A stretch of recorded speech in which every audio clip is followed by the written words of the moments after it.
नमस्कार, आप देख रहे हैं पंचतत्व और मैं हूं आपके साथ पूजा। भारतीय राजनीति में मोरारजी देसाई का नाम उन नेताओं में शुमार है जो जिद्दी होने के साथ साथ हठी भी थे। प्रधानमंत्री बनते बनते वो 2 बार चुके, लेकिन एक ऐसा समय भी आया जब वो देश के प्रधानमंत्री बने।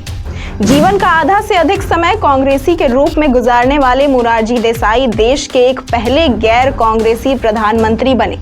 तो आज के पंचतत्व में हम आपको मोरारजी देसाई के पीएम बनने की पूरी कहानी विस्तार से बताएंगे। मोरारजी देसाई के पीएम पद तक पहुंचने की कहानी कांग्रेस में से फूट शुरू हुई। 1967 के लोकसभा चुनाव में कांग्रेस की जीत हुई, लेकिन कुछ सीटों का नुकसान भी हुआ।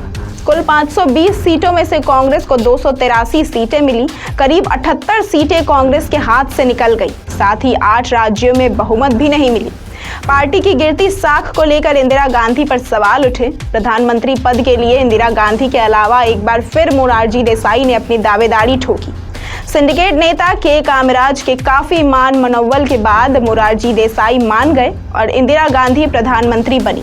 वहीं मोरारजी देसाई उप प्रधानमंत्री और साथ ही उन्हें वित्त मंत्रालय भी दिया गया।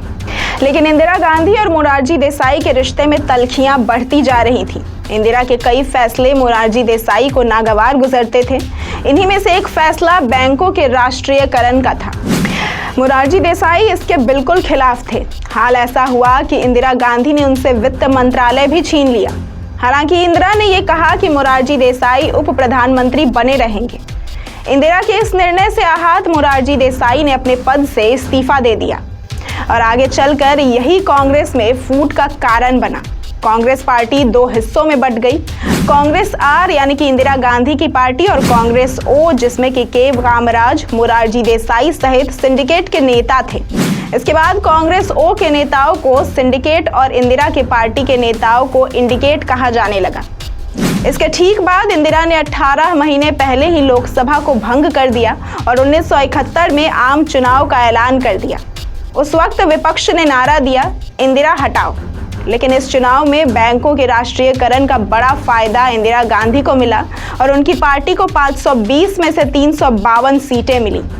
25 जून 1975 को इंदिरा गांधी ने आधी रात को देश में आपातकाल की घोषणा कर दी। देश में 21 महीने तक आपातकाल रहा और 23 मार्च 1977 को इमरजेंसी खत्म करने की घोषणा हुई। इससे पहले ही 18 जनवरी को इंदिरा सरकार ने लोकसभा चुनाव की घोषणा कर दी थी। आपातकाल ने इंदिरा गांधी के विरोधी दलों को एकजुट कर दिया। ऐसे तो इन सभी पार्टियों की विचारधारा अलग थी, लेकिन जयप्रकाश नारायण के अनुरोध पर सभी साथ हो गए। 23 जनवरी 1977 जनता पार्टी का गठन हुआ। मोरारजी देसाई को जनता पार्टी का चेयरमैन चुना गया।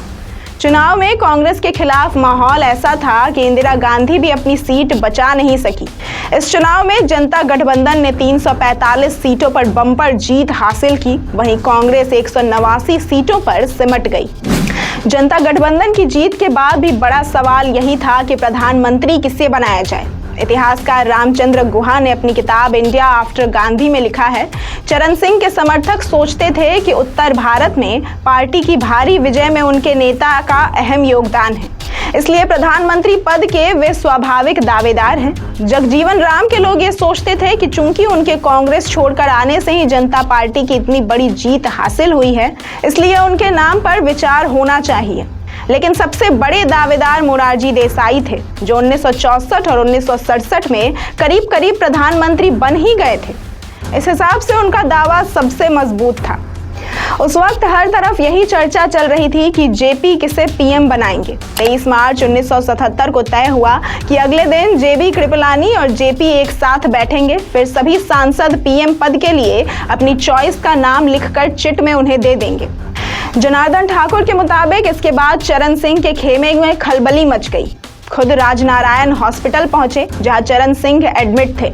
उन्होंने चरण सिंह को बताया कि वो पीएम बनने की अपनी ख्वाहिश जेपी के सामने नहीं रखेंगे तो बहुत देर हो जाएगी। जगजीवन राम की दावेदारी पर चौधरी चरण सिंह ने जेपी को एक 4 लाइन की चिट्ठी लिखी। उसमें चरण सिंह ने लिखा कि वो जगजीवन राम के प्राइम मिनिस्टरशिप में काम नहीं कर पाएंगे। साथ ही ये भी बता दिया कि वो मोरारजी देसाई के लिए इस रेस से बाहर हो रहे हैं। ये चिट्ठी लेकर राजनारायण वहां से निकले और साथ ही जगजीवन राम के खिलाफ अपने कुछ लोगों से माहौल बनाने के लिए कहा। यहाँ राजनारायण ने जगजीवन राम को लेकर जाति सूचक शब्दों का भी इस्तेमाल किया। साथ ही उस समय जगजीवन राम को लेकर ये भी सवाल उठे कि उन्होंने इमरजेंसी के समय सरकार का साथ दिया था। फैसले की घड़ी आई तो जेपी ने मोरारजी देसाई का समर्थन किया। आखिरकार जो मोरारजी देसाई नेहरू और शास्त्री की मौत के बाद पीएम नहीं बन पाए, आज उनका सपना पूरा हो गया। 23 मार्च 1977 को मोरारजी देसाई ने चौथे भारतीय प्रधानमंत्री के रूप में शपथ ग्रहण किया। उस समय उनकी उम्र 81 साल थी। उनकी कैबिनेट में चरण सिंह और जगजीवन राम उप प्रधानमंत्री बने। जगजीवन राम को रक्षा मंत्रालय भी मिला, वहीं चरण सिंह को गृह मंत्रालय मिला। ऐसी ही तमाम खबरों और जानकारियों के लिए देखते रहे पंचतत्व।